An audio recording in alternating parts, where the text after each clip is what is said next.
శ్రీ వెంకటేశ్వరుని ఏడుకొండలవాడు అని మనం పిలుచుకుంటూ ఉంటాము.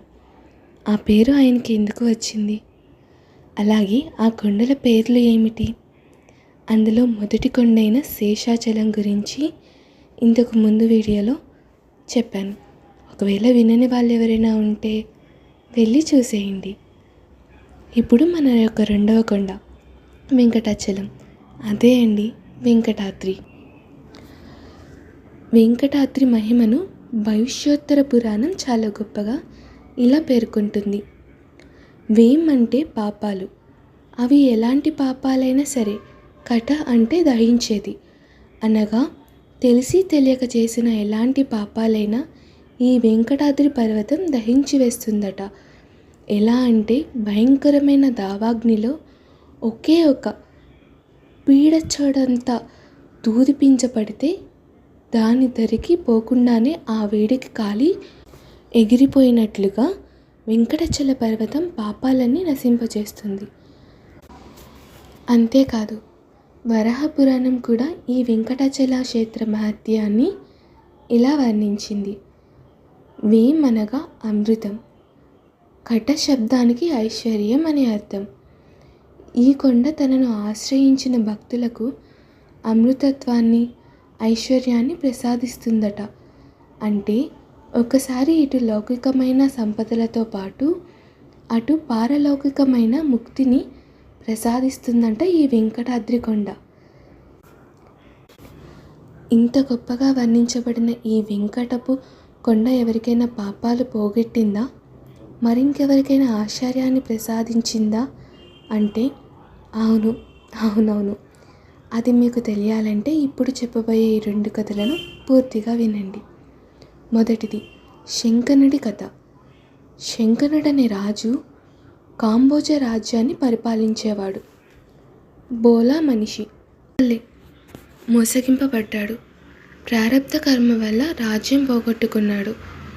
అక్కడ ఇక్కడ తిరుగుతూ వెంకటాచల క్షేత్రానికి వచ్చాడు. అంతే, ఆ క్షేత్ర స్పర్శ వల్ల అతని పూర్వజన్మ పాపాలన్నీ సులువుగా నాశించాయి. వెంకటాచలపతిని కూడా దర్శించాడు. ఇంకేముంది, పర్వతం స్పర్శ వల్ల పాపాలు పోయి పవిత్రుడయ్యాడు. శ్రీ శ్రీనివాస ప్రభువు దయ వల్ల పోయిన రాజ్యం దక్కింది. చివరకు మోక్షాన్ని కూడా పొందాడు. మాధవుడనే విప్రుని కథ. ఇది రెండవది. ఇది ఇంకొక కథ. మాధవుడు అనే సద్బ్రాహ్మణుడు దక్షిణ కాశీ అని పిలువబడే శ్రీకాళహస్తి క్షేత్రంలో ఉండేవాడు.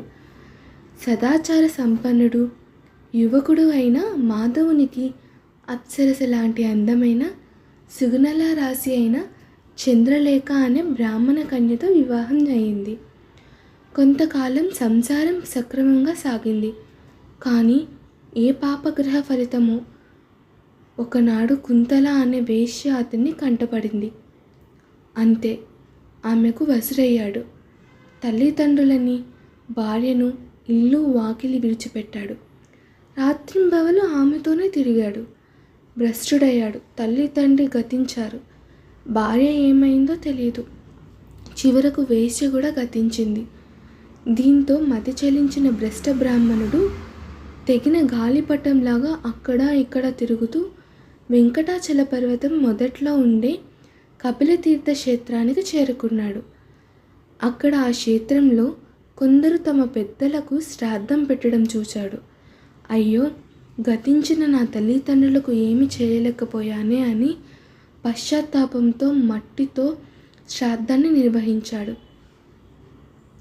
తర్వాత వెంకటాచల పర్వతారోహణం చేశాడు. అతడు వేస్తున్న ఒక్కొక్క అడుగుకు ఒక్కొక్క పాపం నశిస్తూ తేజోవంతుడయ్యాడు. ఆ తర్వాత వెంకటేశ్వరుని దర్శించాడు. స్వామి ప్రత్యక్షమై అనేక వరాలిచ్చాడు. మాధవ శర్మ చేసిన పాపరాశులన్నీ ఈ వెంకటపు కొండ స్పర్శ వల్ల పూర్తిగా నశించాయి. మరు జన్మలో ఆకాశరాజుగా పుట్టాడు. సాక్షాత్తు లక్ష్మీదేవిని పద్మావతి పేరుతో పుత్రికగా పొంది వెంకటేశ్వరునికి కన్యాదానం చేశాడు. జన్మంతంలో కైవల్యాన్ని పొందాడు. సాక్షాత్తు శ్రీ స్వామి దర్శనమిస్తున్న శ్రీవారి ఆలయ ప్రాంతమే వెంకటపు కొండ.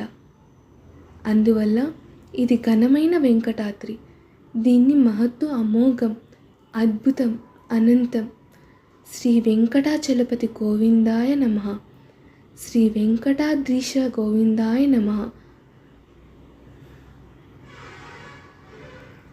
ఇది వెంకటాద్రి యొక్క కథ. మీకు ఇది కనుక నచ్చినట్టయితే please do like, share and subscribe. తర్వాతి వీడియోలో నారాయణచలం గురించి చెప్పుకుందాం. ఈలోపు మీకేమైనా ఆసక్తికరమైన విషయాలు తెలిస్తే కామెంట్ బాక్స్లో తెలియజేసేయండి. మరొక వీడియోతో మీ ముందుకు వస్తాను. మీ తెలుగు అమ్మాయి.